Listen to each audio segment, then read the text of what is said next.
On est plus que content de vous retrouver. Notre sujet pour cette fois-ci est une thématique que tout le monde a déjà vécue, mais que personne n'arrive à expliquer du fait qu'il est encore méconnu, et dont on parle peu en tant que processus normal et scientifiquement explicable que phénomène ME accent aigu taphysique.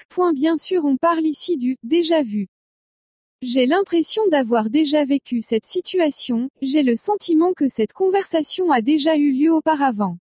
Nous avons presque tout déjà ressenti cette impression de revivre une expérience passée en étant en même temps conscient que ce n'est pas le cas. Le système mnésique constitue un domaine captivant qui permet de stocker un nombre incroyable d'informations. Toutefois, la mémoire peut parfois nous faire défaut. Il existe, en effet, deux types d'illusions mnésiques, celles dont nous sommes conscients et celles dont nous ne sommes pas conscients. Une personne, qui ne reconnaît pas un ancien instituteur lorsqu'elle rencontre celui-ci dans une foule, ne se rendra pas compte de son erreur. Par contre, si cette personne voyage pour la première fois à Rome et que l'appartement dans lequel elle réside lui semble étrangement familier, elle ressentira une sorte d'incohérence qui pourrait mener à un sentiment de déjà-vu. Brown et Marsh, 2010. Ce phénomène est intrigant car difficilement explicable. Il s'agit d'un processus répandu, c'est une expérience que beaucoup vivent mais que peu comprennent et qui peut parfois paraître surnaturelle.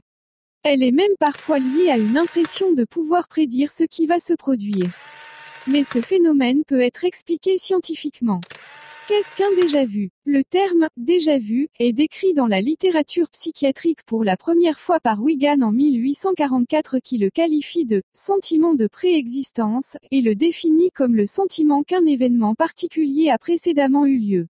Ce phénomène est donc connu depuis plus d'un siècle et pourtant, encore aujourd'hui, aucune explication des processus qui le sous-tendent n'obtient le consensus général, de Nayer, 1979. En 1889, Baldwin le définit comme étant un sentiment de familiarité éprouvé dans un environnement nouveau. En 1928, McCurdy, quant à lui, décrit le déjà-vu comme un sentiment de familiarité attaché à une expérience cognitive sans pouvoir rappeler l'expérience antérieure dont l'actuelle semble être une reproduction identique. Brown, 2004. Le déjà-vu est alors caractérisé par un sentiment de familiarité accompagné d'une incapacité à retrouver la source de cette familiarité.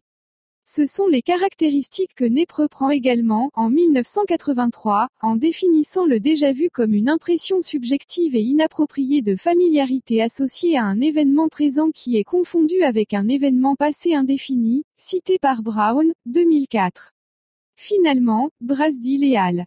2012, explique plus récemment ce phénomène comme le fait de reconnaître une situation comme familière alors que nous sommes en même temps conscients que ce sentiment de familiarité est inapproprié.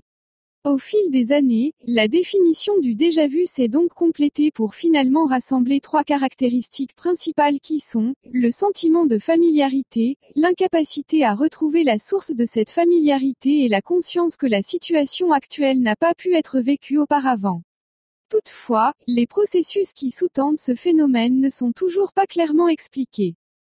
Différentes théories permettent d'expliquer quels sont les mécanismes, processus impliqués dans l'apparition du phénomène de déjà-vu, les théories top-down et les théories bottom-up. Les théories top-down peuvent être comparées à une approche déductive. Celle-ci part d'une théorie, d'un concept général pour élaborer les étapes nécessaires à la réalisation d'un processus spécifique. Les théories bottom-up, quant à elles, peuvent être comparées à une approche inductive qui se base sur des données de base pour en tirer des généralités.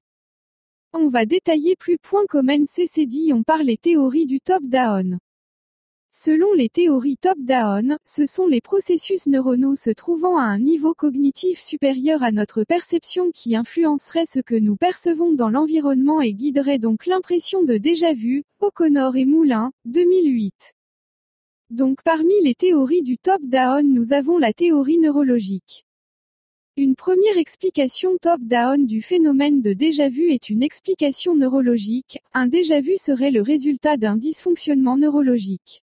Des études menées chez des patients épileptiques ont suggéré que ce phénomène serait lié à un sentiment de familiarité erroné, qui pourrait être provoqué par une interaction complexe entre les différentes structures du lobe temporal médial. Dans ce contexte, le déjà-vu serait provoqué par une activité anormale des structures du lobe temporal médial.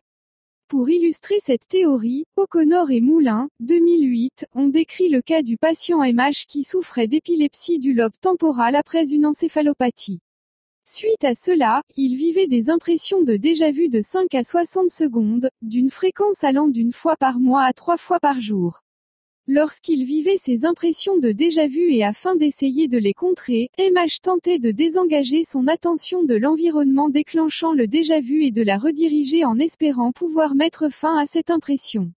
Toutefois, la sensation de déjà-vu persistait. Le sentiment de familiarité persistant ne serait donc pas déclenché par la perception des stimuli de l'environnement, mais par un dysfonctionnement cérébral résultant de l'épilepsie du lobe temporal. Il faut toutefois noter que ce type de déjà-vu, pathologique, causé par des crises d'épilepsie est différent du type de déjà-vu observé chez les personnes saines chez qui le sentiment de familiarité ne serait pas causé par une activité anormale des structures du lobe temporal médial. Cette théorie top-down ne permet donc pas d'expliquer parfaitement le phénomène de déjà-vu dans la population typique. En revanche, dans la population clinique, la théorie neurologique semble assez généralement admise bien qu'une précision serait encore nécessaire quant au réseau cérébral impliqué dans l'apparition de ce phénomène. Une autre théorie du top-down vient apporter sa version, la théorie du dual process Brown, 2004. Celle-ci vient compléter la théorie neurologique en y ajoutant une explication cognitive. La théorie du dual process stipule que le phénomène de déjà-vu est provoqué par la perturbation de l'activité cérébrale qui engendrerait la perturbation de deux processus cognitifs séparés qui sont habituellement en interaction. Glore, 1990, fournit un exemple de cette théorie avec les processus de recollection et de familiarité. Ceux-ci fonctionnent généralement en coordination. En effet, la récupération en mémoire sera accompagnée d'un sentiment de familiarité concernant l'information récupérée. Néanmoins, il est parfois possible que ces deux processus agissent indépendamment l'un de l'autre. Dans ce cas, si le processus de familiarité est activé en l'absence d'activation du processus de récupération, le phénomène de déjà-vu aura éventuellement lieu. Concrètement, un stimulus par exemple situation, pensée, activité, conversation sera associé à un sentiment de familiarité alors qu'il est impossible à l'individu de récupérer des informations permettant d'identifier l'origine de cette familiarité. Cette théorie fait partie des théories top-down car ce sont les processus cognitifs, activés ou non, à un plus haut niveau qui vont influencer notre perception du stimulus et causer un sentiment de déjà-vu. Elle permet donc d'expliquer le phénomène de déjà-vu, toutefois, pas dans son entièreté. En effet, une telle déconnexion entre le processus de familiarité et le processus de récupération n'est expliquée que dans le cas d'épilepsie du lobe temporal qui engendrerait une perturbation de l'activité neuronale liée à ces processus. La théorie du dual process ne permet donc pas d'expliquer l'apparition du phénomène de déjà-vu dans la population tout venant. De plus, faisant partie des théories top-down et, dès lors, n'incluant pas l'influence de l'environnement sur nos perceptions, elle ne permet pas de comprendre pourquoi la fréquence des déjà-vus varie en fonction du contexte. Outre les théories top-down, il existe également des théories bottom-up expliquant le phénomène de déjà-vu. Celle-ci suggère que l'apparition d'un déjà-vu est guidée par le sentiment de familiarité qui provient directement des éléments perçus dans l'environnement, O'Connor et Moulin, 2008. La théorie attentionnelle, une première théorie bottom-up du déjà-vu, dite attentionnelle, stipule que l'expérience perceptuelle des éléments dans l'environnement est divisée en deux perceptions séparées par la distraction ou l'inattention. Il y aurait donc deux phases lors de l'expérience perceptuelle qui se produiraient successivement, une première liée à une faible attention durant laquelle un traitement superficiel des stimuli de l'environnement aurait lieu, suivie d'une deuxième liée à une attention complète durant laquelle les stimuli seraient traités de façon plus détaillée et avec une plus grande concentration. D'ordinaire, la seconde perception concorde avec la première perception vécue un instant plus tôt sous faible attention et ces deux phases sont intégrées en une seule expérience. Cependant, lorsque ces deux perceptions sont séparées par un moment de distraction ou d'inattention, le système nerveux interprète celles-ci comme deux expériences distinctes. La seconde perception sera alors vécue comme une répétition de la première et pourrait engendrer une impression de déjà-vu. Cette théorie peut être mise en lien avec la fluence perceptuelle et le phénomène de priming. La première perception provoquerait une activation du stimulus dont le traitement serait ainsi facilité, fluence, lors de la deuxième perception. Cette plus grande facilité de traitement, une fois attribuée à l'expérience antérieure, pourrait alors potentiellement donner naissance à un sentiment de familiarité qui, à son tour, pourrait rendre possible l'émergence d'une impression de déjà-vu vis-à-vis de l'élément ou la situation traitée. Brown, 2004. Concrètement, imaginons une personne qui va dans un restaurant pour la première fois et qui, en approchant l'entrée, aperçoit une décoration florale vers laquelle elle dirige son attention. Elle dirige ensuite son attention vers l'entrée du restaurant et ressent soudainement un sentiment de familiarité. Dans ce contexte, il est possible que l'entrée du restaurant ait été premièrement perçue sous faible attention, puis cette perception a été interrompue par une distraction, la décoration florale, et finalement la deuxième perception de l'entrée sous pleine attention est vécue comme une répétition de la première et déclencherait alors une impression de déjà-vu. Brown et Marsh, 2010.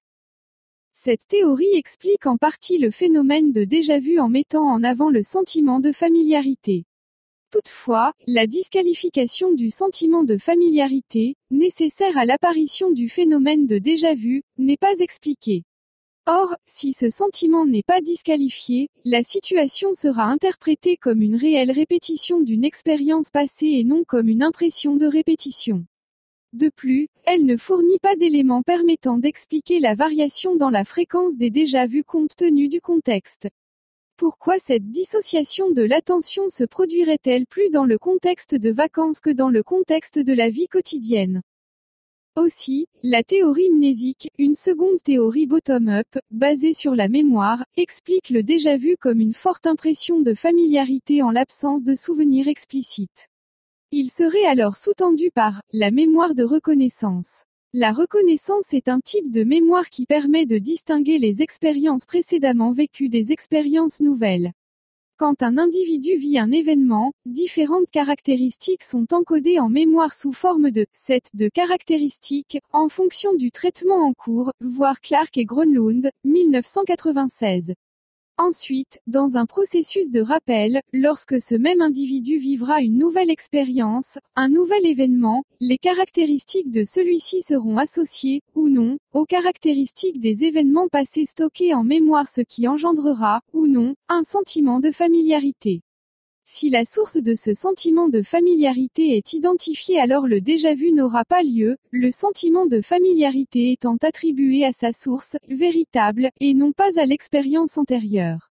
Par contre, s'il y a une forte association entre les caractéristiques de l'événement et des éléments présents en mémoire, émergence de la familiarité, que b. le participant est incapable d'identifier la source de cette association, perte de la source de familiarité, et que, par ailleurs, c. le participant est en mesure d'accéder à des éléments explicites indiquant que l'événement n'a pas pu être vécu auparavant, disqualification métacognitive, alors, et seulement alors, l'expérience de déjà-vu se produira. Cleary. 2008. Par exemple, imaginons qu'une personne voyage dans un pays où elle n'a jamais été auparavant, il est normalement peu probable que cette personne rencontre quelqu'un qu'elle connaît.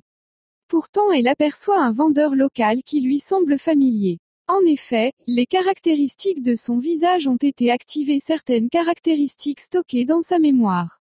Cependant, la source de ce sentiment de familiarité lui échappe.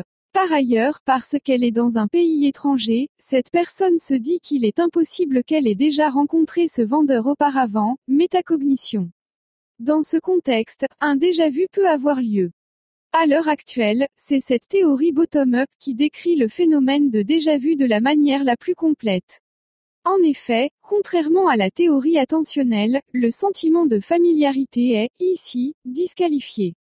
La situation ne sera, dès lors, pas interprétée comme une réelle répétition d'une expérience passée, mais bien comme une impression de répétition et donc comme une impression de déjà-vu. Cependant, même si cette théorie explique le phénomène de déjà-vu en tant que tel, comme les théories précédentes, elle ne permet pas d'expliquer la variation de fréquence du phénomène en fonction du contexte. Finalement, bien que, comme nous l'avons dit, ces différentes théories expliquent l'occurrence du phénomène de déjà-vu dans la population tout venant, en l'état actuel, elles ne permettent pas de répondre de manière parfaitement satisfaisante à la question de la variation inter- et intra-individuelle de la fréquence des déjà-vus en fonction du contexte dans lequel ceux-ci apparaissent. Toutefois, en combinant les théories existantes aux recherches métacognitives s'intéressant à l'origine de la familiarité, nous pensons qu'il pourrait être possible d'expliquer les variations observées dans la fréquence des déjà-vus en fonction du contexte. En effet, la dernière théorie bottom-up présentée ci-dessus, la théorie mnésique, a pour élément central le sentiment de familiarité ainsi que sa disqualification. Cependant, l'origine du sentiment de familiarité n'est pas précisée et amène, de ce fait, à s'interroger sur les conditions nécessaires à son apparition, ce qui, en retour, pourrait venir éclairer les conditions nécessaires à l'apparition du phénomène de déjà-vu. Nous arrivons à la fin de cette vidéo, comme toujours, on espère que vous avez aimé cette vidéo et aussi n'oubliez pas de nous laisser votre avis dans les commentaires ainsi que de la partager avec votre communauté. Sur ce fait, on vous dit à très bientôt.